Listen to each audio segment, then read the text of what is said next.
Creative Kokanuts.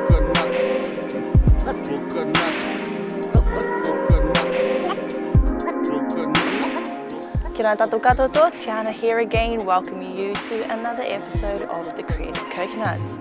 Today we're going to be chatting with Astarlii Taokia. She's a former Tereora College student and she's in her final year of AUT studying Creative Technology. So let's listen to how far her journey has taken her and whether her schooling in the Cook Islands made it easier or harder to pursue her dreams.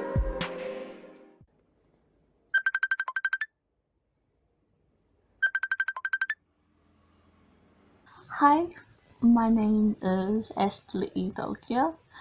I am of 19 years of age and I'm currently studying in my second year of Creative Technologies at AUT City Campus.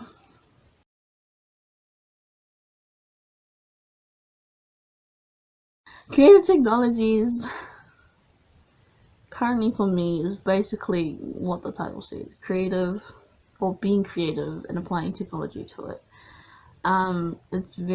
It's a very broad degree. We incorporate things from the art and design, like classes, and from engineering, and pretty much it's pretty big and pretty broad. So everyone needs to have an idea, and then we basically discuss with our class. What's your idea? Are you motivated by it? Do you want to enjoy it? All that stuff. And after we have formed a group, because you need to form groups, you can work by yourself, but it's not recommended because of the workload that your thing may need to be.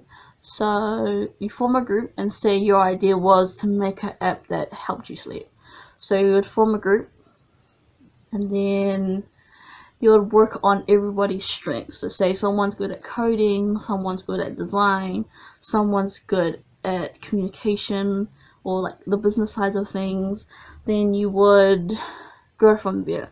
Although so everyone has their individual roles to play, you have to do your part, otherwise the word will go around class that you're not good, or you're not good at collaborating with people or working with people, because that is a big part of BCT, which is Bachelor of Creative Tech, is working and collaborating with people and being able to, I believe, adapt faster.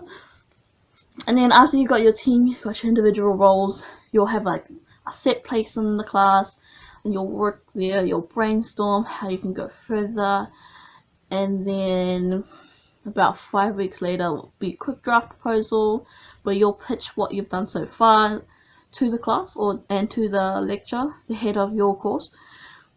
And then gaining feedback from our course is also quite critical because it can help you develop further how you can improve this thing, what needs to be improved, are you targeting your audience correctly, and takes into account that you need to do a lot of research about whatever you're doing, because if you don't have research to back it up, where's your evidence that this could actually work or this could actually be beneficial for whatever it is, pretty much. And after that, you'll come back as a group, you'll refine your idea, pick out all the little nonsense stuff, and then we'll have the final one, like our final proposal. We'll hand it in, final A4 paper, because it literally just is one A4 paper with all your links and all your references and all your documentation, that will be your evidence that you've been doing. That's why it's important to do whatever your class says, because they need their evidence. Otherwise you won't pass or get a higher grade than whatever you originally wanted. So they'll do that, and then usually at the end of semester we have this thing called showcase, where all the projects that were done during the whole semester are put up for show, and people come in and just check it out, pretty much. I really enjoy that because we can see other students' projects and what they worked on and how it went. And what I found with BCT was that you actually don't need a finished project, like a finished end product, because in BCT, they focus a lot on your journey of how you actually got to the end project. So say you were doing that app that helped you sleep and you found too many bugs within it, and you didn't get an app out in the end. What that would mark you on is, okay, so you have bugs. How did you get across that? What alternatives did you look at? Did you look at this? Did you talk to some people? They will look at that evidence of you like finding barriers, and you have to work around that basically. And then that's pretty much it. Take lots of photos. It's a really good time. It's real cool to see because usually it's night and there's like lots of pretty lights. And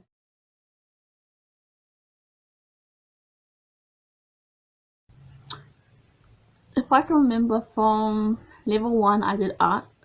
We were all asked to put in a piece of artwork for our exhibit.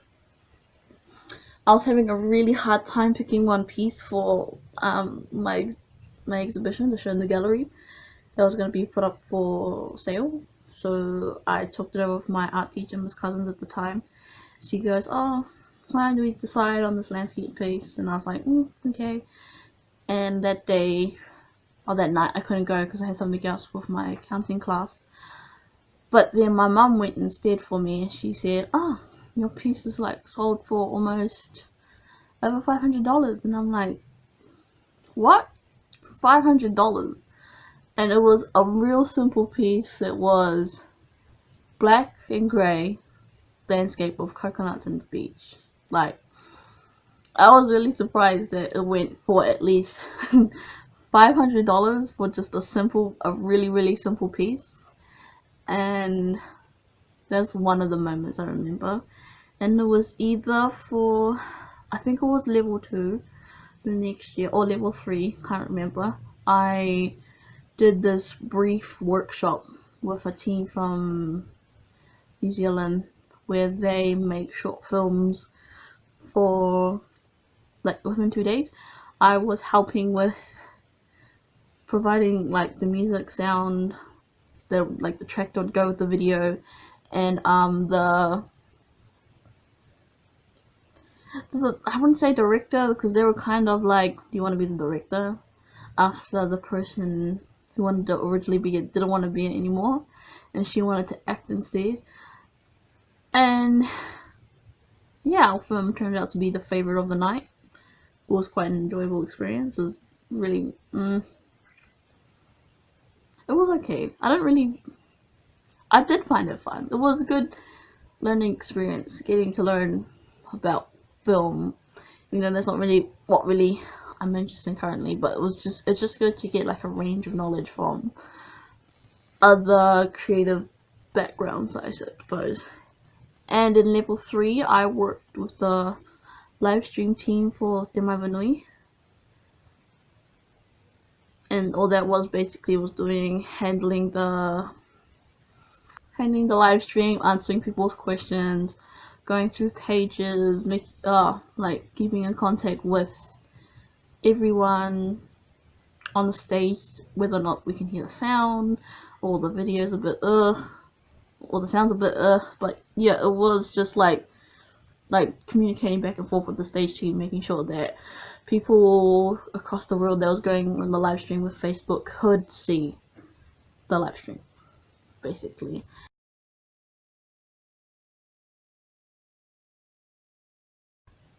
So like, I applied for UT, and then I applied for the Cook Island Scholarship as well. It was in like October, and we had our exams in November. Forgot about it. I got a job, and then about Jan and early Feb, I got this letter on my email saying, "Congratulations, you're in AUT now. You can take this course." And I was like, "Oh yeah, that's right. I applied for university. Cool." That's pretty much how I did it. That's pretty much how I did it. Like, there's no fun, like, there's no interesting backstory. So if you're like, "Yeah, it was a last minute thing, da da da da," nah, it's just, I applied for it and I forgot about it, and I got a job, and then I got my emails and I read it and I was like, "Ooh, cool, I guess I'm going uni next year. Because I did know I wanted to go to university. I did know that I did want to go to university. I wanted to study something that I would find beneficial for myself in the future and have good opportunities for it. But basically that was it.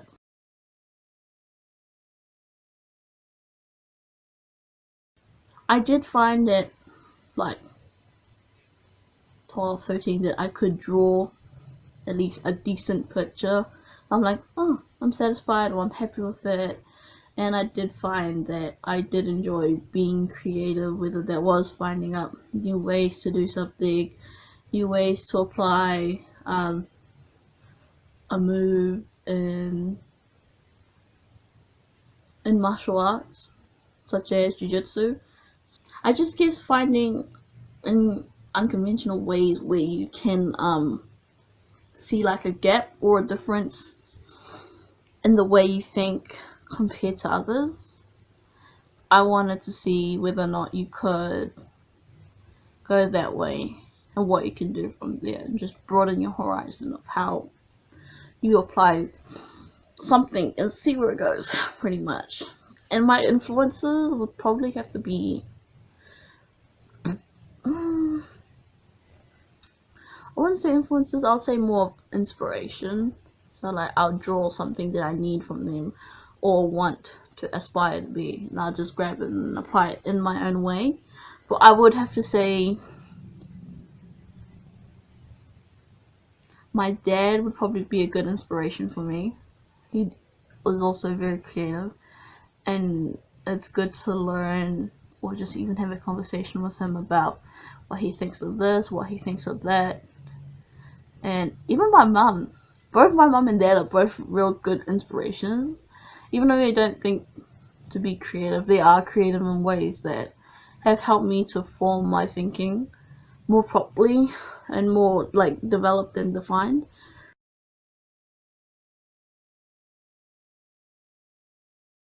I think my media teacher, I grabbed a lot of support from her because she did help me a lot during that year in my media class. She also was helping me with like uni applications and gave me little recommendations, and also helped. She kind of guided me in the direction of creative technologies because she did have a previous student in creative technologies. She was like, I just want you guys to like look at this video of previous media student of mine and see what she's gone into. So we were all watching it in class, and I kind of was like, oh, this is kind of interesting. So I was talking to her about it, and she goes, go for it.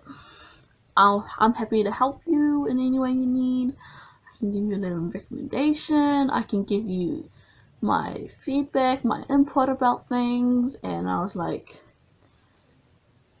great. She was a real good help. Shout out to Miss Andrews.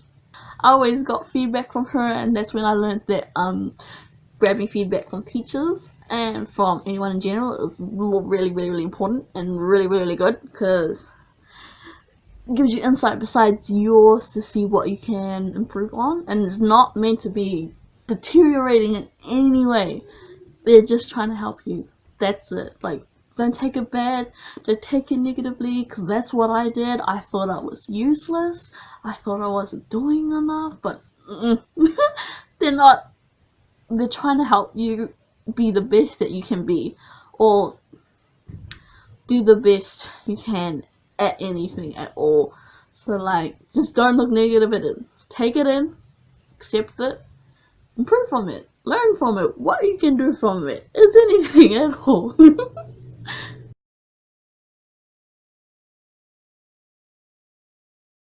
Ugandan government should focus more on engaging creative cookies into the industry, or into the college in general, if you know what I mean. Because like, think of COVID right now. COVID has affected the Cook Islands a lot, especially since we depend on tourism a lot. And if you look at anything regarding tourism, how do people get tourism out?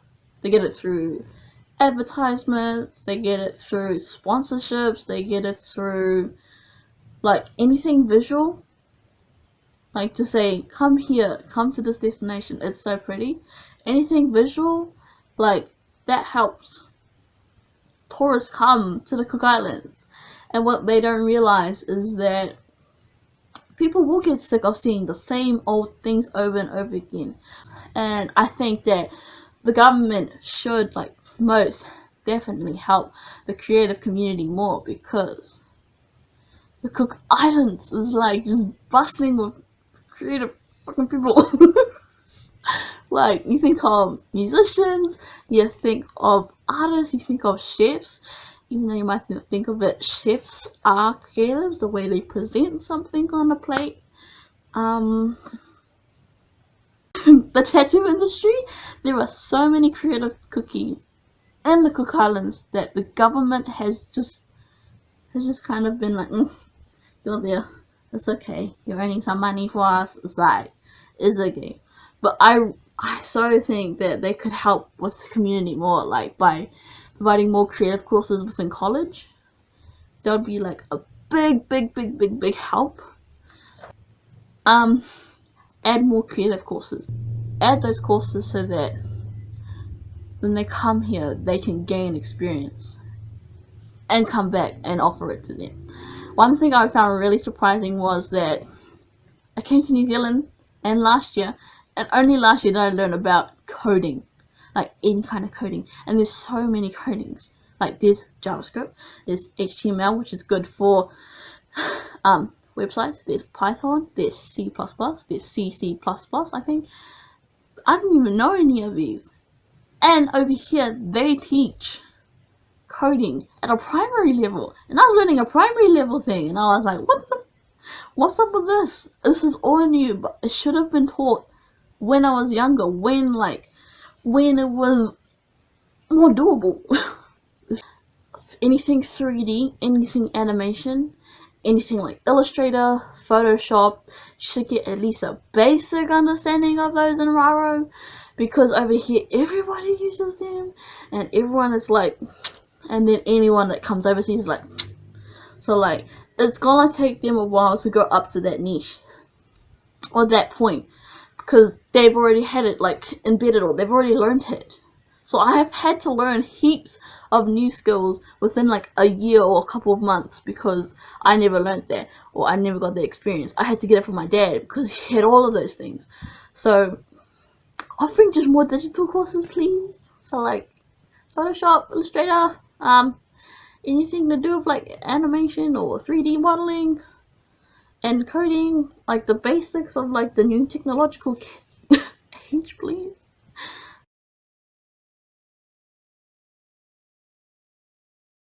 It's either I'll make my own business, or I don't really want to work with. From previous experiences, no hate. I enjoyed working with them. It was cool, but it was just like, you have to come at this time, you have to do this, you have to do that. It's all have.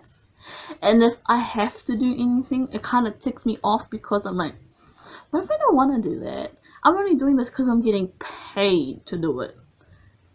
Paid to do something that I didn't want to do, but I was happy with working with it.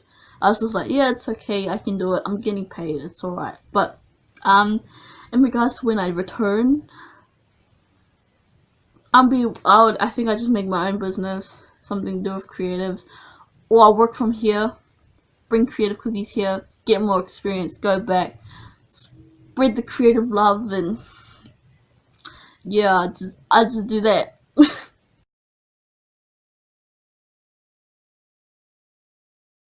There are scholarships for creatives to look for. You just have to find them, or you can just ask like your careers advisor, I think, or anybody that's good in that kind of thing, to look for one. Otherwise,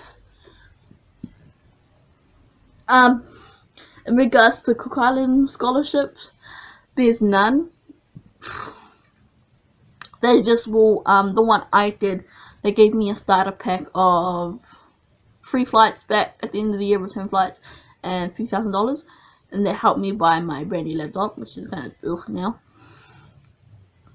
But there are limited scholarships for creative in the Cook Islands, but in general, there's so many. You just have to look for them online, on their sites, whatever.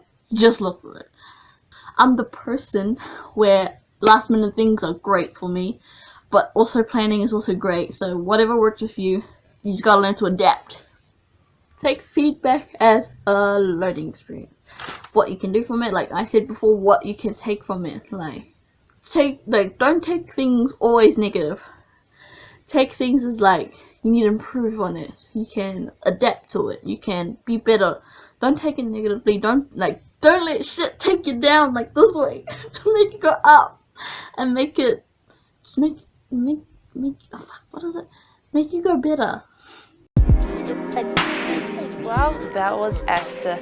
Thank you again, Esther, for your time and sharing with us your opinions in the creative community. Next episode, we're going to be speaking with another Taokia, Mi'i Taokia, who's an artist that blurs the lines of creativity. Choosing to do almost every creative medium, we see why Escape magazine has called him a creative ninja. So until then, I'm Tiana Haxton, e no ora.